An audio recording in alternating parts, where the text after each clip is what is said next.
Welcome to this edition of the Laurel Firewatch. I'm your host, Richard Blankenship, and I thank you for being with us today watching our program. We haven't done the program for the last several months because the City of Laurel, under the direction of Audrey Barnes, who's the new communications officer or director for that department, they have revamped the entire program over there at City Hall with new furniture, new cameras and stuff like that. And it's just about finished, and hopefully next month we'll be in the studio to do the next show and show you the new stuff that they have there. So we're here today at the Laurel Volunteer Fire Department just to show you a little bit about what goes on here. Today we're going to talk a little bit about the history of the Laurel Volunteer Fire Department. We're going to talk about some questions and concerns that people have asked about. We're going to talk a little bit about tools of the trade. Then we're going to have a little safety tip, and we'll talk about a little dedication for our program today, which is going to be dedicated to Art Staub. Art was my co-host for a number of years. Art passed away last October, and we sure do miss him. And we always called him Mr. Safety because he just always had an interest in fire prevention and did an extremely well job with children. He worked for Loudoun County as a fire investigator and then went to Fairfax County as a fire marshal before his death happened to him. So we want to talk a little bit about the history. Today we'll have a couple guests here today to help us with the tools of the trade. I have two of my grandsons here today. Both of them are members of the fire department. It does my heart good to see that they're following in the footsteps of their grandfather, their great-grandfathers, and also their dad. But a little bit about the history of the Laurel Volunteer Fire Department. We're getting ready to celebrate here next month in October 112 years of service to the community of Laurel and the surrounding areas. That's a long time. The Laurel Volunteer Fire Department was organized October the 13th, 1903. And over those years, it's definitely grown. At one time, we had 3 fire stations in the city of Laurel. If any of you have been around for a long time, you ever notice on some of the old fire apparatuses, you used to have on the door, it said Laurel Volunteer Fire Department number 1. That's because that come out of that station. The stations used to be located, one where the little tavern restaurant is, or now it's the Laurel Donut Shop. And used to be at the Armory at 5th and Montgomery Street. There was one at Sly's Barber Shop at those times. And then they just constantly moved on up to Montgomery Street. And then they were at 9th and Montgomery. They had one building on the side that was ended up being a police station later on down the road. And then they moved across the street. And today we're here at Cherry Lane 7411 at our newest building, which we came here, I do believe, in 2000. I can't remember the top of my head, but we'll have to look that up for you. But it's been a few years. And so over the years, this department's definitely grown. Again, like I said, it's been 112 years. For 105 years, we didn't have an ambulance in this department here. So over the last couple of years, we did accumulate ambulance. Matter of fact, this department has 2 of them in service. And the reason for that was that the demand in the city was getting bigger. In 1952, several members of the Laurel Volunteer Fire Department started the Laurel Volunteer Rescue Squad. Former Mayor Joe Robinson was also a member of the Laurel Rescue Squad, and the same as his wife. They've been members there for a long time. The same as Joe was a member here. Joe was chief here, trustee, and things of that sort. Joe put a lot of time in both organizations to make it work. So, but the rescue squad, being as busy as they are as well, was just no way they can handle all the demands of the EMS, so we got into that. We always supplied EMS service, but we always run a fire engine to the calls because we didn't have an ambulance at that time, but now we have one, and we're out here doing that service to the community. The other thing is people would always ask me sometimes why, when I call for an ambulance, the fire engine shows up. Well, all the departments in Prince George's County are trained as paramedics or as EMTs. Probably most of them are EMTs, and all our engine companies have EMTs on them. All the career guys that work here, we do have a career staff here Monday through Friday from 7 to 3, and after 3 o'clock it's all volunteers, and especially all volunteers on the weekend. And my hat goes off to all the members of the Laurel Volunteer Fire Department supplying that service. Especially if you have families, you got 2 jobs, you're trying to make ends meet, and it takes a lot of time away from your family to serve the community of Laurel.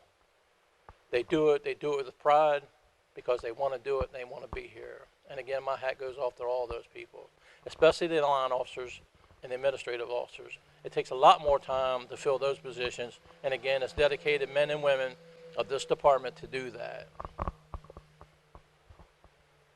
The other thing was, like I said, when they ask you why, when they call for an ambulance, the engine shows up.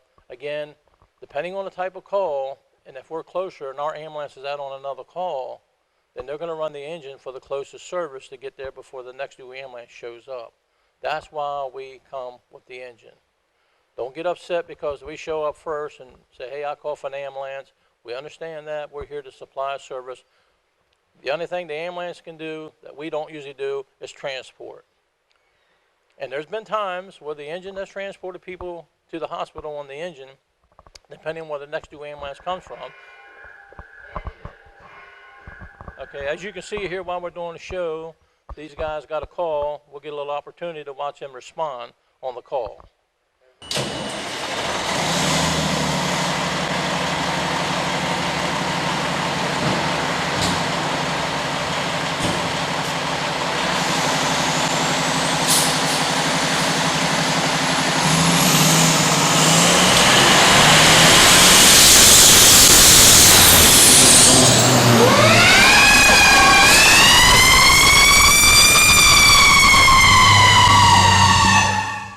As you can see, we had live entertainment for you here today. You probably heard the noise that made the sound when the call came out. We're going to show you a board that we have that flashes the type of call that you're running. You can see it. It tells you what companies do, where the call is. It says vehicle fire, engine 810, 3100 block of I-95. So it's on the Interstate 95 as an auto fire. And that's where they just ran to. And like I said earlier, you know, like I said, sometimes like the engine gets there before the ambulance, and that's okay. That's an acceptable practice. The other thing people talk about sometimes is smoke detectors. As a city inspector for Laurel, I am the housing inspector for the city on my day job. And one of the things I do is I inspect apartments and I inspect houses and stuff like that. And it's very frustrating to me, being in the fire service for 45 years, to see that people take the smoke detectors down, or they cover them up with plastic or aluminum foil, because when they get out of the shower, it beeps, or if they cook, it beeps. It's very unacceptable to me, and that really bothers me. And I try to make people understand how important it is for you to have an operating smoke alarm. One of the things that I looked up, if you have, and we're going to talk a little bit about residential sprinklers today as well, because that's something that's important that everybody is looking to do nowadays. It's very beneficial. But if you have a fire sprinkler system in your house and an operating smoke alarm together, your chance of dying in a house fire or building fire is reduced by 82%. That's pretty good. You cannot beat residential sprinklers. You cannot beat smoke alarms. They're all very valuable stuff to have. So we'll talk a little bit about that. I want to talk a little bit about CO detectors, carbon monoxide detectors.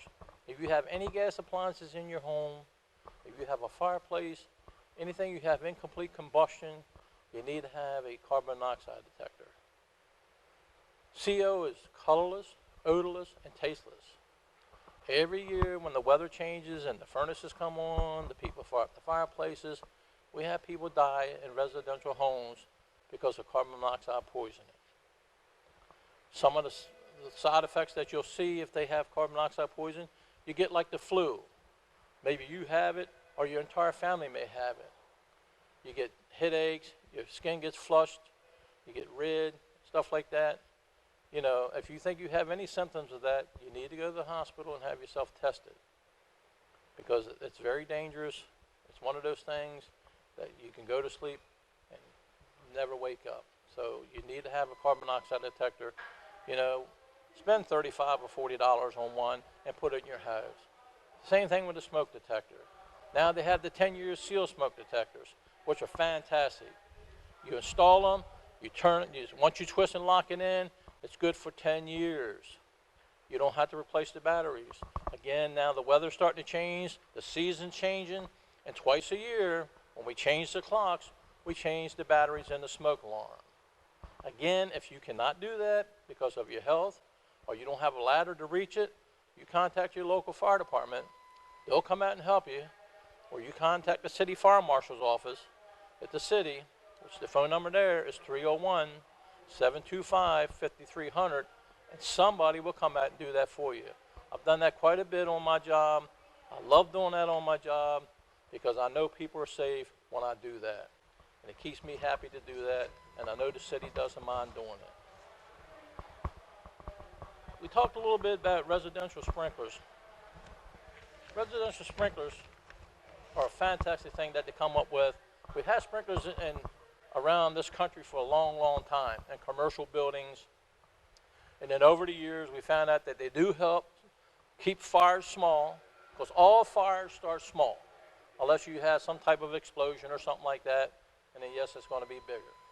But every fire starts small. And what the residential sprinkler does, when it activates, it keeps the fire small and keeps it under control.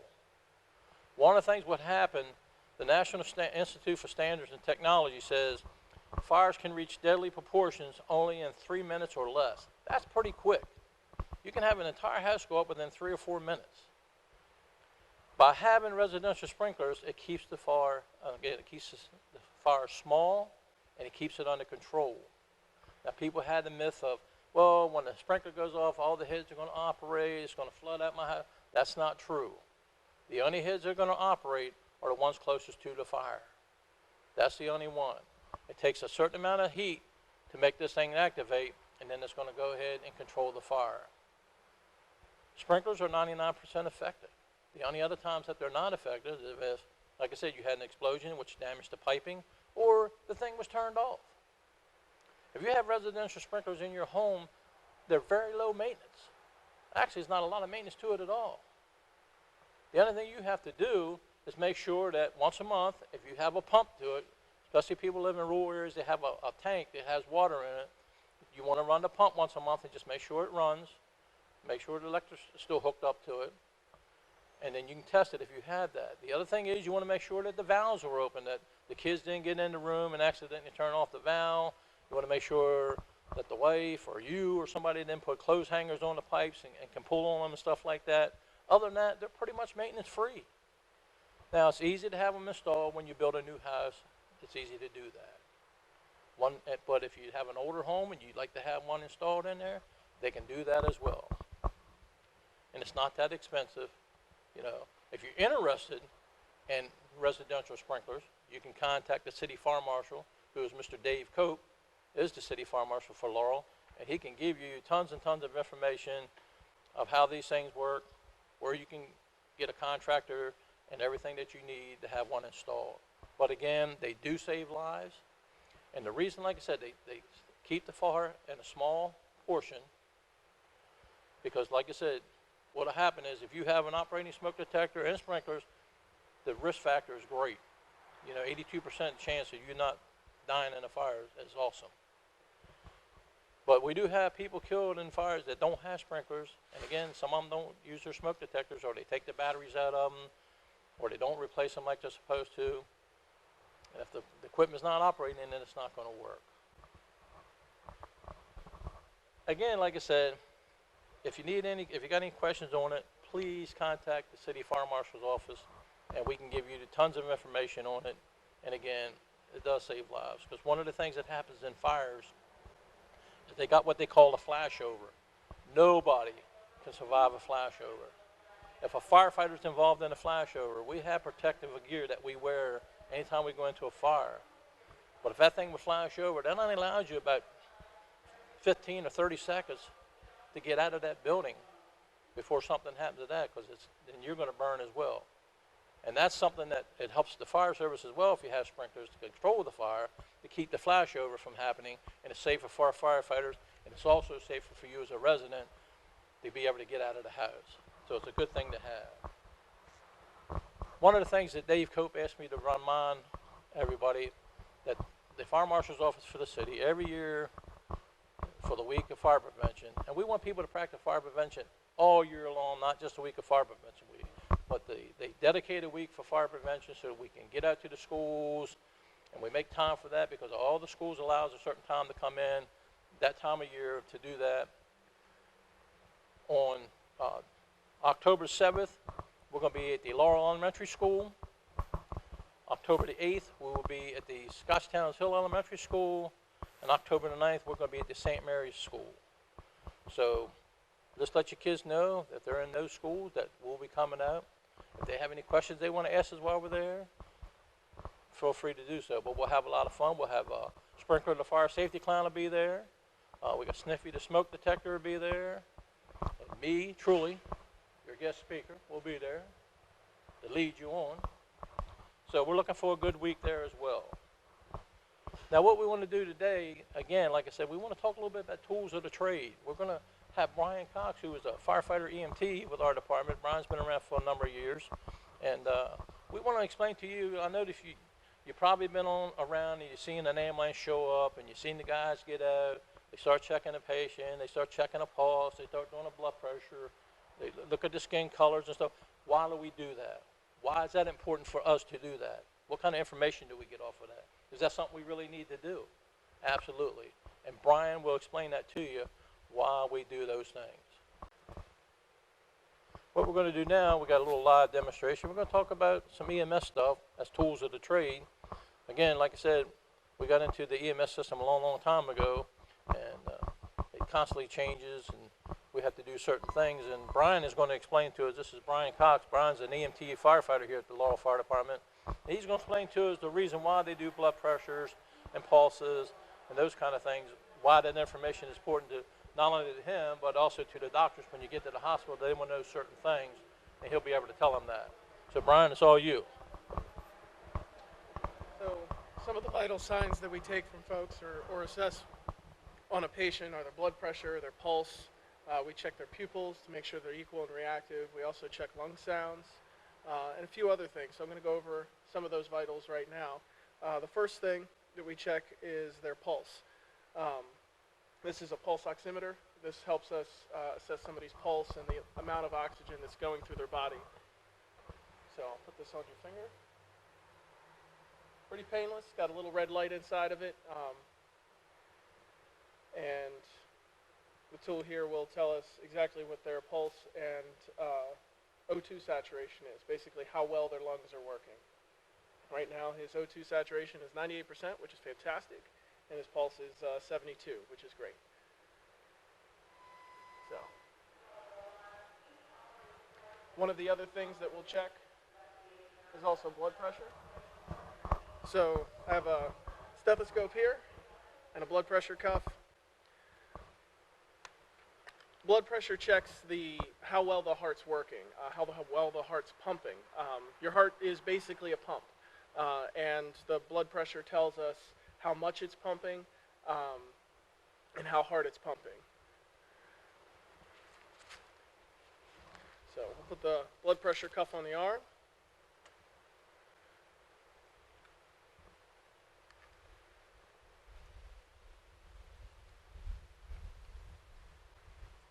Use the stethoscope to listen.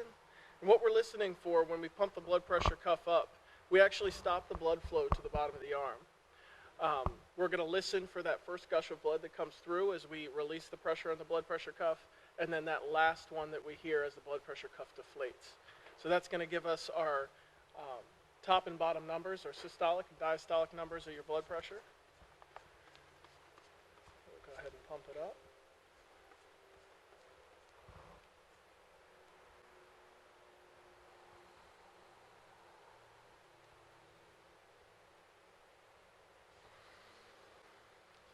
Blood pressure right now is 115/70, which is actually quite good. Pretty painless. It does get a little tight when we squeeze it up, but it only lasts for a couple seconds. Some of the other things that we check for are also the pupils. They can tell us a lot about what's going on in somebody's body, especially if they're having a stroke or something like that. So we'll use what's called a pen light. You could look straight at my nose, and what we'll do is we'll check to make sure that they're equal and reactive on both sides. Perfect. And his are. Some of the other things, like I said, we check for are also lung sounds to make sure that you're breathing okay.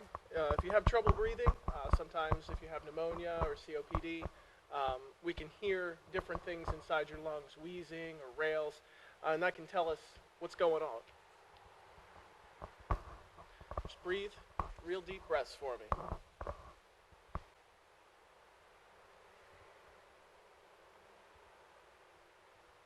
Good. 2 more. Good. And his lung sounds are clear and equal on both sides, which is great. Relatively healthy patient anyway, so that's what I would expect. Those are some of the major things that we check for right off the bat. So blood pressure, pulse, your O2 saturation, making sure that your lungs are working, and then also your lung sounds, pupils. Those are some of the first things we look for. Gives us a good diagnosis of the patient, gives us a good idea of what's going on. Some of the things that we can assess on the patient aren't really normally visible. So blood pressure and stuff like that, that's why we're there. So. Okay, thank you, Brian. Brian, one of the things I noticed is that you have gloves on. Is there a reason for that? Yeah. So a lot of times when we deal with patients, we're not quite sure if there's something wrong with them, if they have an infection of some sort. So these keep us safe. It also keeps any other type of bodily fluids off of us. So if a patient is bleeding or something like that, these definitely protect us as first responders to make sure that we don't get basically anything that the patient has. And I'm sure you guys run all different types of calls, anywhere from childbirth to whatever. Absolutely. From anything you can imagine, somebody will call 911 for and we'll show up. I mean, I noticed in my career that one thing about the ambulance business is you're not exactly sure what you're going to get until you get there, no matter what the call comes out as. Yeah. All right, Brian, thank you for that information. I really appreciate it. Maybe next month's edition we can talk a little bit about how to control bleeding as a citizen, if somebody gets a cut or something like that, how we can control it until at least the EMS gets on the scene. Absolutely. Take a look at that. Brian, thank you very much for your time. Thank you. Okay, again, we're going to have another live demonstration. Again, like I said, we thank Brian for that information, and hopefully they gave you some valuable information of why we do the things that we do. We think it's important to tell you those things so you have a better understanding of what takes place. We're just not there to waste your time. We know you want to get to the hospital, but there's certain things and protocols that we have to follow as EMTs before we can even transport you to the hospital. And again, that was some good demonstration. We're going to have another demonstration on using the hand tool. We're going to show you a demonstration of how we pop open a door to gain entry into the area that we need to get into and search or extinguish the fire. Our safety tip, we always try to close out our show with some kind of safety tip. Our safety tip for this month is school is in session. The school buses are out there picking up the kids. I've seen it for myself. People don't pay attention when they see the flashing lights and they drive right by the school bus. It's a state law. You would definitely be fined and get a ticket for that if you do that. Again, you got to pay attention to what's going on. Be familiar with your surroundings. Watch for kids, especially the younger kids. They get excited about things and they'll have a tendency to run out on the street on you. So you want to be careful with that. The other safety tip is we're getting ready to go into time change of the season. I know you want to fire up your furnace. You want to fire up your fireplace. Any fireplaces.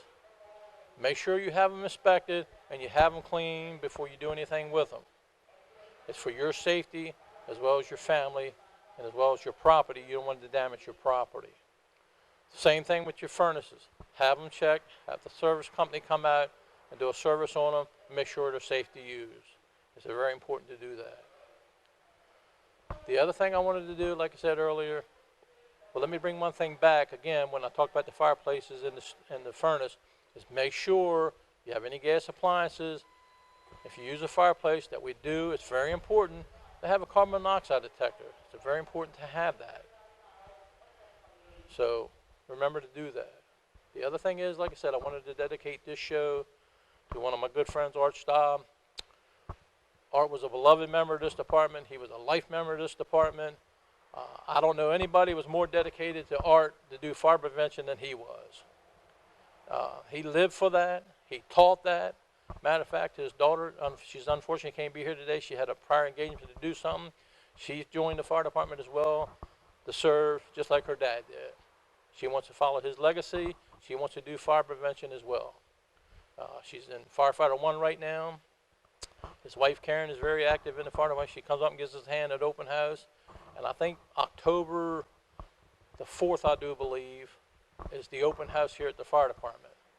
You can look for the announcements. You'll see it posted, the times. It usually runs anywhere between 12 to 4. A lot of good demonstrations.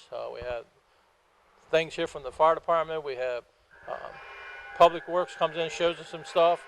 So there's a lot of things going on. As you can see, we got another call. The engine is already out on the call. Now they have a vehicle accident at Cypress Street over in Laurel Lakes. So hopefully that ain't much to that. But again, like I said, I'd like to dedicate this to my friend Art. He served with me for a number of years as the co-host of the show. I couldn't ask for anybody better. And I'm going to miss him truly, as well as this department has already missed him truly. So Art, the other thing was, as Art was considered a line of duty death when he worked in Loudoun County. Just past weekend, his wife and his daughter and a few of the family members went to Colorado Springs with the International Association of Firefighters, put him on the Hall of Fame there. It's a rock that they have for all the deceased firefighters or the firefighters that were killed in the line of duty on this big mountain they got. It overlooks Pikes Peak, beautiful place, and his name was put on that wall that past weekend. So, Artie, I know you can hear me, buddy. Rest in peace.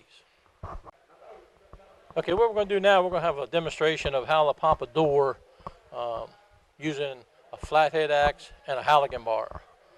Both of these tools are used to gain entry into this door. I'll have Alex explain to you about the Halligan bar and also the flathead axe. And you'll notice when they are explaining things or when they're doing the prop, they all have full protective gear on, eye protection, and also gloves.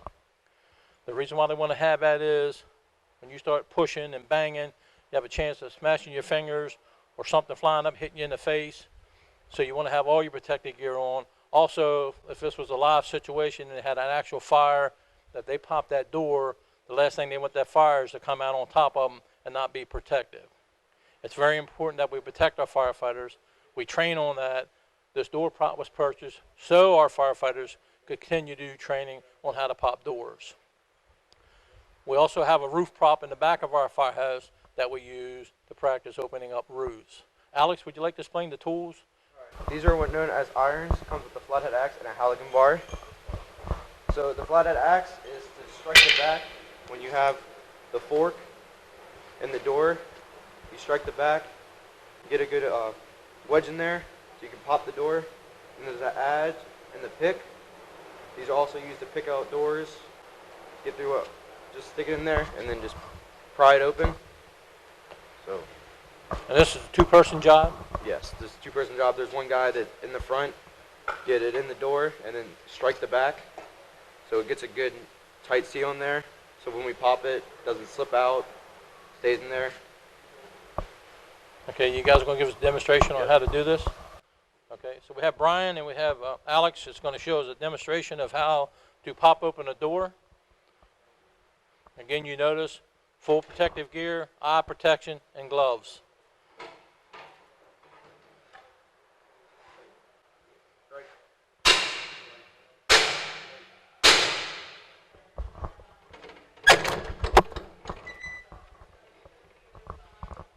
Good job, fellas. This wraps up our show for today. I'd like to thank the Mayor and City Council and also the Director of Communications, Audrey Barnes, for allowing us to use their equipment and their facilities so this can be published so that people can watch it. Again, we will see you next month on the Laurel Fire Watch.